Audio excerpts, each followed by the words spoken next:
Michel, vous avez développé une méthode très pédagogique et innovante de l'analyse de la performance économique et financière de l'entreprise.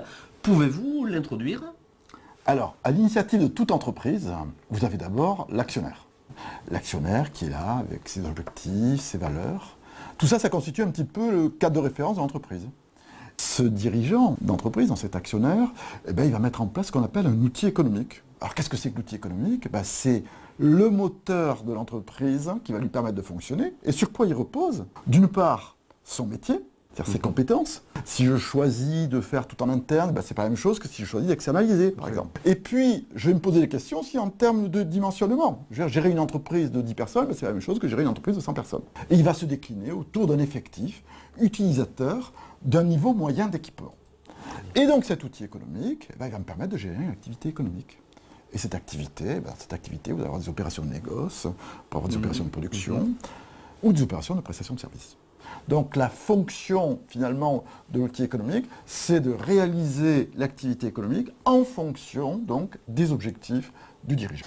Michel, on peut comprendre que cet outil économique va générer des besoins de financement. Alors tout à fait, besoin parce que le fonctionnement de l'outil économique se traduit par des décalages. Et le premier des décalages, c'est un décalage qui est au cycle d'investissement. Qu'est-ce que c'est qu'un investissement d'un point de vue financier? C'est effectivement des ressources que je mobilise à un instant donné pour obtenir un équipement, parce que je sais que cet équipement va générer à son tour des ressources. Autre type de besoin de financement, c'est le cycle d'exploitation, et en particulier le cycle de production qui se traduit par des stocks, décalage lié au fait qu'effectivement, entre le moment où j'achète une matière première et le moment où je les consomme, il se passe du temps. Entre le moment où je réalise mon produit et le moment où je vends ce produit, il se passe aussi du temps. Donc du coup, j'ai des stocks de matières premières, j'ai des stocks de produits finis. Et puis, vous avez des décalages qui sont liés au cycle commercial. Pourquoi un cycle commercial? Parce que tout simplement, quand je vends mes produits aux clients, mes clients ne me paient pas forcément comptant. Et s'ils me payent par exemple à 30 jours, ça veut dire qu'en permanence, je devrais prévoir une ressource qui me permet de financer ces 30 jours de vente qui seront dehors. Mais à mon tour, moi, je bénéficierai aussi des décalages favorables qui sont dus au fait que mes fournisseurs, que je les paye avec un certain délai.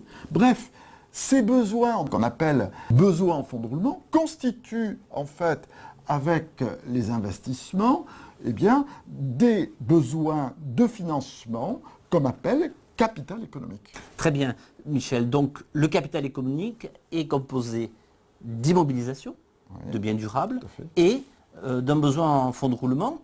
Alors qui dit capital économique dit nécessité de rémunérer ce capital. Et oui, toute la problématique économique de l'entreprise consiste à ce que l'activité générée par l'outil économique se traduise au bout du compte par un certain résultat économique qui soit suffisant pour pouvoir rémunérer le capital économique. Et c'est là, effectivement, que l'on dit, la problématique économique de l'entreprise, c'est quoi? C'est le fait de dégager une certaine rentabilité économique, d'accord, qui est donc le rapport entre ce résultat économique et ce capital économique. Comment ça s'opère, cette rémunération du capital économique? Avez-vous un exemple à nous présenter? Alors, on va prendre un exemple très simple. On va dire, voilà, on a deux entreprises, A et B. La première entreprise donc, dégage un résultat de 100 et la seconde un résultat de 200. Quand on regarde ainsi ces deux résultats, on se dit spontanément, c'est l'entreprise B qui est plus performante que l'entreprise A, puisque son résultat est 2 fois plus élevé que celui de A. Bon. Si maintenant je vous dis, l'entreprise A, effectivement, dégage un résultat de 100, mais pour obtenir ce résultat de 100, elle est obligée de mobiliser 500 de capital économique. On a ce qu'on appelle une rentabilité économique chez A, qui est de 100 sur 500, et donc de 20%. Si on considère maintenant que l'entreprise B, pour fonctionner, elle a besoin d'un capital économique de 2000. On dira chez B que la rentabilité économique, elle est donc de 200 sur 2000, soit 10%. Et là, on voit très bien que du coup, celle qui dégage un résultat qui est le plus faible, c'est en fait celle qui est la plus performante. Voilà. Donc on peut dire que la rentabilité économique traduit la performance économique de l'entreprise. Tout à fait. Et ce n'est pas le résultat qui traduit. Et ce n'est pas le résultat. C'est la rentabilité. Et on n'a toujours pas parlé du financement de ce capital économique. Ce capital économique, certes, on le rémunère, mais se pose ensuite la question de la manière dont on va le financer. Bien sûr. On peut faire appel à deux types d'interlocuteurs, soit des interlocuteurs dont c'est le métier de prêter des capitaux donc ce sont les banquiers, les organismes financiers, qui effectivement, en contrepartie de cet argent qu'ils vont prêter, seront rémunérés par des intérêts. Et puis, vous avez l'actionnaire qui, lui, pour le coup, est rémunéré par le résultat net, qui est donc la synthèse entre le résultat économique et les charges financières, dans la mesure où l'actionnaire est, lui, le propriétaire de l'entreprise. Et donc, du coup, le résultat net, rémunérant donc les capitaux propres qui ont été engagés par l'actionnaire, c'est la rentabilité des capitaux propres qui constitue donc la performance globale de l'entreprise.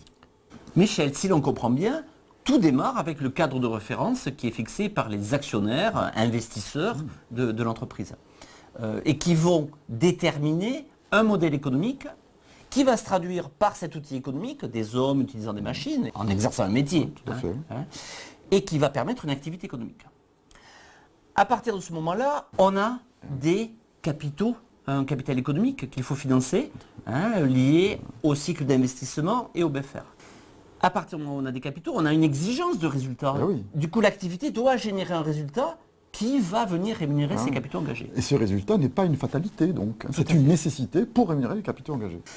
Maintenant se pose la question du financement du capital économique par des ressources financières, soit apportées par les actionnaires, c'est ce qu'on appelle les capitaux propres, soit par l'emprunt, donc des dettes extérieures, mais qui, elles, vont générer des charges financières.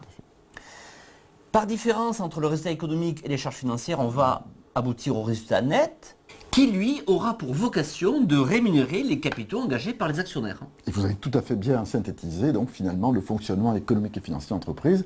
Et c'est d'ailleurs ce que nous verrons tout au long du programme.